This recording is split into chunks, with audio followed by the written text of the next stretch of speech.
the Constituent Assembly, who then were the makers of Indian Constitution. You will find here very brief sketch of some of the leaders who played an important role in making the Constitution. हमारे संविधान को किसने बनाया? यहाँ पर आपको brief sketch दिए गए हैं उन सभी लोगों का जिन्होंने संविधान में महत्वपूर्ण भूमिका निभाई थी। The drafting of document called the Constitution was done by an assembly of elected representatives.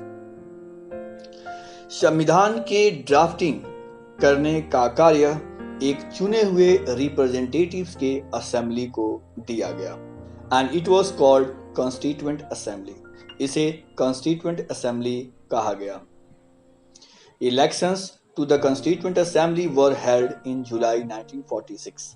इस असेंबली का चुनाव इलेक्शन के माध्यम से हुआ था जो जुलाई 1946 में हुआ था। Its first meeting was held in December 1946. पहला जो मीटिंग इसका हुआ वो 1946 के दिसंबर में हुआ था। Soon after the country was divided into India and Pakistan, क्योंकि बहुत जल्द भारत दो हिस्से में बट गया, इंडिया और पाकिस्तान दो कंट्रीज बन गए। The Constituent Assembly was also divided into Constituent Assembly of India and Pakistan. तो ये जो Constituent Assembly था ये भी दो हिस्से में बट गया। The Constituent Assembly that wrote Indian Constitution had 299 members.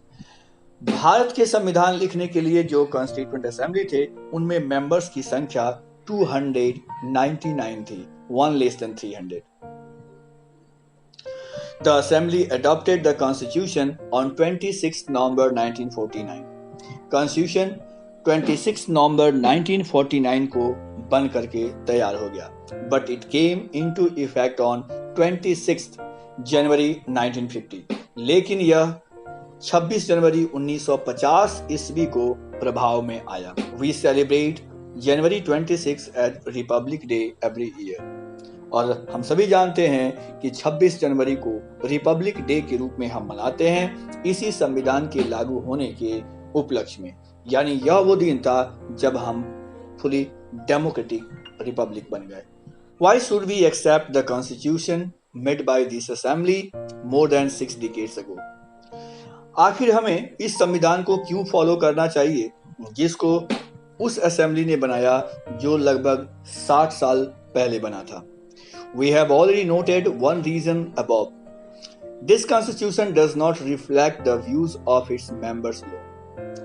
इसका एक सबसे मेन कारण यह है कि यह केवल अपने मेंबर्स के व्यूज को रिफ्लेक्ट नहीं करता है। It expresses a broad consensus of its time. यह अपने समय के एक बहुत बड़े स्तर पर लिए गए सहमति को दर्शाता है। Many countries of the world have had to rewrite their constitution afresh. बहुत सारे देशों को अपने संविधान को दोबारा से नया लिखना पड़ा because the basic rules were not acceptable to all major social groups or political parties. क्योंकि उनके संविधान के अधिकांश नियमों को समाज के अधिकांश लोग मानने से इनकार कर दिए। In some other countries, the constitution exists as mere piece of paper. कई देशों में कॉन्स्टिट्यूशन सिर्फ एक कागज के टुकड़े के समान रहता है, उसका कोई इंपॉर्टेंस नहीं है। No one actually follows it. कोई उसे फॉलो नहीं करता। The experience of our constitution is different. हमारा कॉन्स्टिट्यूशन बिल्कुल ही हमारे इंडियन कॉन्स्टिट्यूशन के संबंध में हमारा अनुभव बिल्कुल ही अलग है। Over the last half a century, several groups have questioned some provisions of the Constitution. Last half century से पिछले 50 वर्षों में कई ऐसे समूह हुए जिन्होंने संविधान के कुछ प्रोविजंस पे क्वेश्चन किए, but no large social groups or political party had ever questioned the legitimacy of the Constitution itself. लेकिन कभी भी बहुत बड़े पैमाने पर मेजॉरिटी ने इस कॉन्स्टिट्यूशन की क्षमता पर सवाल खड़ा नहीं किया। This is an unusual achievement for any constitution. और निसंदेह किसी भी देश के संविधान के लिए यह एक बहुत बड़ा अचीवमेंट है। The second reason for accepting the constitution is that the constituent assembly represented the people of India.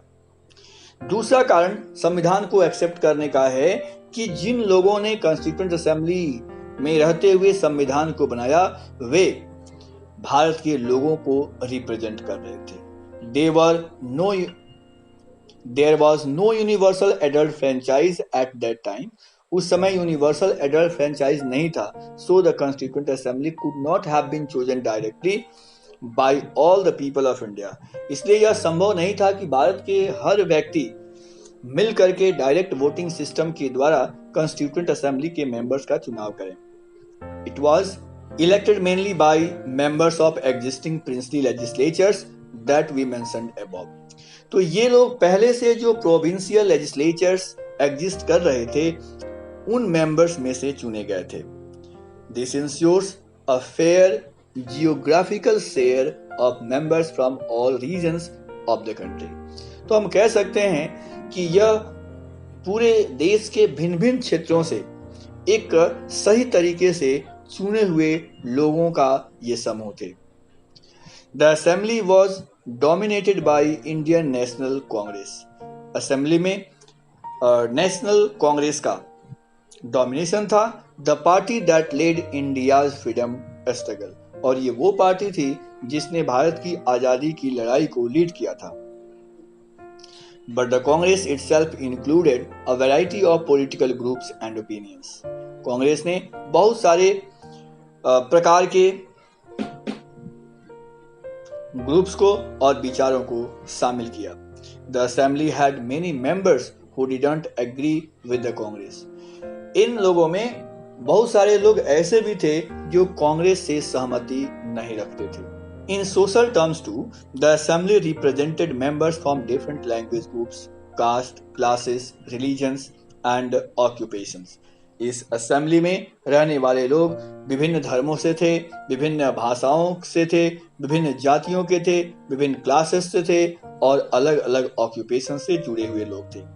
Even if the Constituent Assembly was elected by universal adult franchise, its composition would not have been very different.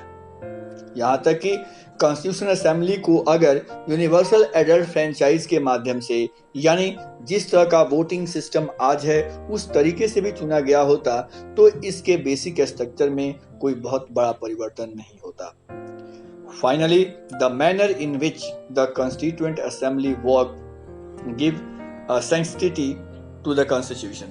और finally जिस तरीके से constituent assembly ने work किया वो constitution के लिए एक अच्छा ओपिनियन देता है। The constituent assembly worked in a systematic, open and consensual manner.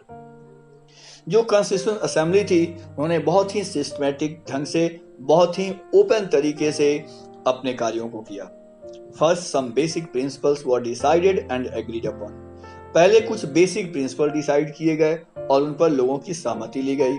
Then a drafting committee chaired by doctor B.R. Ambedkar prepared a draft constitution for discussion. फिर भीमराव अम्बेडकर के नेतृत्व में ड्राफ्टिंग कमेटी के द्वारा एक कॉन्स्टिट्यूशन ड्राफ्ट किया गया डिस्कशन के लिए। Several round of thorough discussion took place, और कई राउंड में डिस्कशन हुए इस कॉन्स्टिट्यूशन के ड्राफ्ट के ऊपर। क्लॉज बाय क्लॉज, हर एक एक क्लॉज पर डिस्कशन हुए। मोर देन 2000 अमेंडमेंट्स वर कंसीडर्ड।